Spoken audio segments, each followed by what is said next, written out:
कैसे हैं आप लोग? ठीक है। तो सुप्रीम कोर्ट का एक जजमेंट आया कल। उस जजमेंट में इन्होंने बताया कि जो वुमेन लिविंग रिलेशनशिप में है, अगर वो मेंटली फिजिकली हरेसमेंट फेस करती है अपने पार्टनर के द्वारा, तो उनके कंप्लेन करने पर पार्टनर को अरेस्ट किया जा सकता है, उनको जेल में डाला जा सकता है। वुमेन से कोई मैरिज सर्टिफिकेट नहीं लिया जाएगा क्योंकि लिविंग रिलेशनशिप में है वो। इसी की बात को लेकर सुप्रीम कोर्ट का जजमेंट है। इसमें पूरा डिटेल में जानेंगे कि कहता क्या है, उसका क्या प्रोविजन है, कौन कौन से केसेस ऑलरेडी पहले लग चुके हैं, क्या क्या जजमेंट केसेस कहती है, सब चीज पर बात करेंगे। कौन सी सेक्शन के तहत उनको अरेस्ट किया जा सकता है, तो बात करते हैं।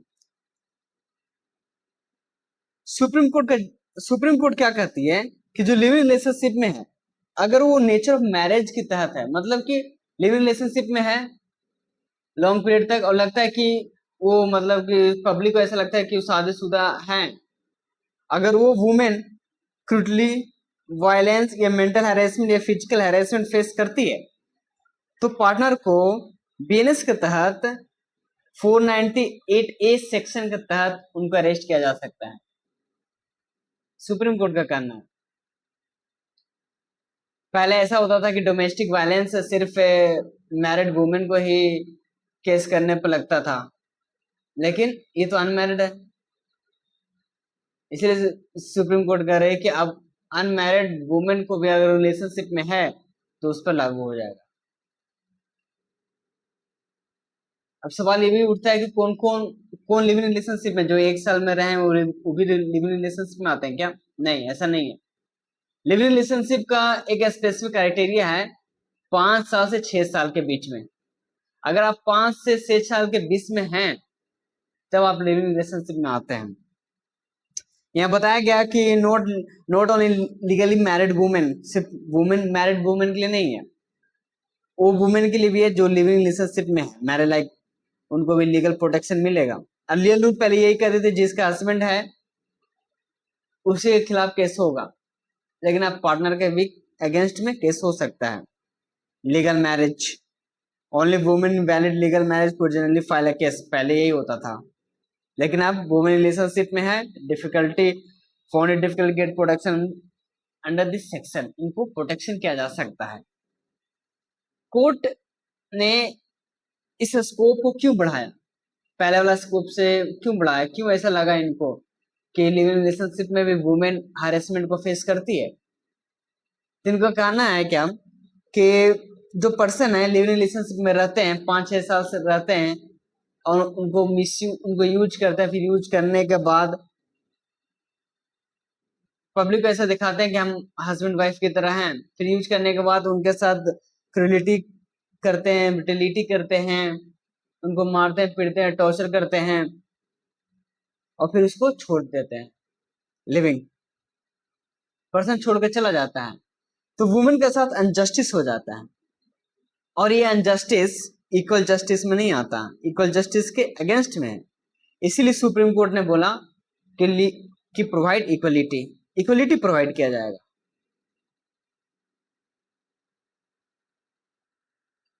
अब सवाल, सुप्रीम कोर्ट ये कहती है कि living relationship nature of marriage की तरह लगना चाहिए। नेचर ऑफ मैरिज है क्या? मतलब मैरिज का स्वाभाविक मतलब लगना चाहिए कि मैरिज किया है बंदा, that is known as nature of marriage. Not every line relationship protect, हर रिलेशनशिप को प्रोटेक्ट नहीं किया जाएगा, वही रिलेशनशिप को प्रोटेक्ट किया जाएगा जो लॉन्ग पीरियड में रहे हैं, जो हस्बैंड एंड वाइफ की तरह पब्लिक में ट्रीट होते हैं, sharing having a sharing house hold, emotion share करते हैं, फाइनेंशियल डिपेंडेंस एक दूसरे पर। Relationship should not be called temporary, नहीं होना चाहिए, 1-2 साल का नहीं होना चाहिए, मिनिमम 5-6 साल होना चाहिए। Arguments in favour of protection की बात करता हूं तो विक्टिम सेंट्रिक अप्रोच है। कुछ विक्टिम सपोर्ट करते हैं, बोलते हैं कि ये अच्छा है, सुप्रीम कोर्ट ने किया है कि क्रूलिटी पर फोकस कर रहे हैं कि वुमेन के अगेंस्ट कार्य किया जा रहा है, तो इसमें मैरिज सर्टिफिकेट नहीं मांग रहे, बहुत अच्छी बात है। मैरिज सर्टिफिकेट अलाउ नहीं है, not marriage certificate. Equality support किया जा रहा है, वुमेन को इक्वल, जैसे वुमेन को डोमेस्टिक में सपोर्ट किया जाता था, वुमेन को अब लिव इन रिलेशनशिप में प्रोटेक्शन प्रोवाइड किया जा रहा है, कॉन्स्टिट्यूशनल सपोर्ट मिल रहा है, article 40 14 50 50 clause 3 15 clause 3 to article 21 के तहत कॉन्स्टिट्यूशनल सपोर्ट मिल रहा है, राइट टू लाइफ मिल रहा है। समझ रहे? इक्वलिटी की बात करते हैं तो special protection for women, dignity, privacy and personal liability को देखा जा रहा है वुमेन की, इनको प्रोटेक्ट करने की बात कर रहे हैं कि प्रोटेक्शन होनी चाहिए। कुछ लोग अपोज भी कर रहे हैं, जुडिशियल ओवररीच, कुछ जज बोल रहे हैं क्या, एडवोकेट जो भी है, उन्होंने बोला कि ये क्रिमिनल लॉ को एक्सपेंड करना पार्लियामेंट का काम है, ना कि कोर्ट का काम है, कि कौन किसको अरेस्ट करेगा, ये समथिंग पार्लियामेंट, और कितना धारा लगेगा, ये पार्लियामेंट का है। Lack of clear definition, relationship का नेचर ऑफ मैरिज का क्लियर डेफिनेशन नहीं है। जो अरेस्ट हुआ है वो बोलेगा कि हम तो 1-2 साल से थे, क्या प्रूफ है 5 साल से थे, कुछ होनी चाहिए, तो कंफ्यूजन क्रिएट हो सकता है। अगर सुप्रीम कोर्ट की केसेस की बात कर रहे हैं तो बेलुस्वामी वर्सेस डी पंचमल में 2010 में ये केस किया गया था, लिव इन रिलेशनशिप ट्रीटेड में marriage like, live in relationship को मैरिज की तरह ट्रीट किया जाना चाहिए, 2010 में ये बात हो गया था। Indira Sharma versus BK B Sharma case में 2013 में भी यही बोला गया कि लिव इन रिलेशनशिप और मैरिज में डिफरेंस को रखा जाए, कि मैरिज किसको कहते हैं, लिव इन रिलेशनशिप किसको कहते हैं, दोनों में डिफरेंस होना चाहिए। Lalita Topo versus state of Jharkhand case 2018 में देखेंगे आप, इसमें बताया गया था कि जो वुमेन को डोमेस्टिक वायलेंस के खिलाफ रखा जाता है, मतलब कि जो डोमेस्टिक वायलेंस को, सरकार का डोमेस्टिक वायलेंस जो कानून है उसको सपोर्ट मिलता है वुमेन को इन मैरिज में, इन मैरिजेबल फैमिली में, अब वो चीज लिव रिलेशनशिप में भी मिलना चाहिए। डोमेस्टिक वायलेंस का केस पार्टनर पर भी लगना चाहिए। नवतेज सिंह वर्सेस जौहर, नवतेज सिंह जौहर पर यूनियन ऑफ इंडिया में आप देखेंगे तो कोर्ट ने बताया कि डिग्निटी, ऑटोनॉमी, प्राइवेसी और इंडिविजुअल चॉइसेस को ध्यान रखते हुए काम करना है। सिंपल सा फंडा ये है, अंत में समरी यही है कि जो 5-6 साल से रिलेशनशिप में है, हस्बैंड वाइफ की तरह ट्रीट होता है, और हस्बैंड जो पर्सन है, पार्टनर, वो मेंटली और फिजिकली बिहेव करता है, मतलब टॉर्चर करता है, ट्रॉमा में डालता है पार्टनर को, फीमेल पार्टनर को, तो फीमेल पार्टनर के कहने पर बीएनएस के तहत सेक्शन 498 के तहत उनको पीपल को अरेस्ट किया जा सकता है और जेल में डाला जा सकता है। इस चीजें तो ये देख सकते हैं। हमको कहना यही है कि अब कुछ रूल्स उस पार्टनर पर लाइए।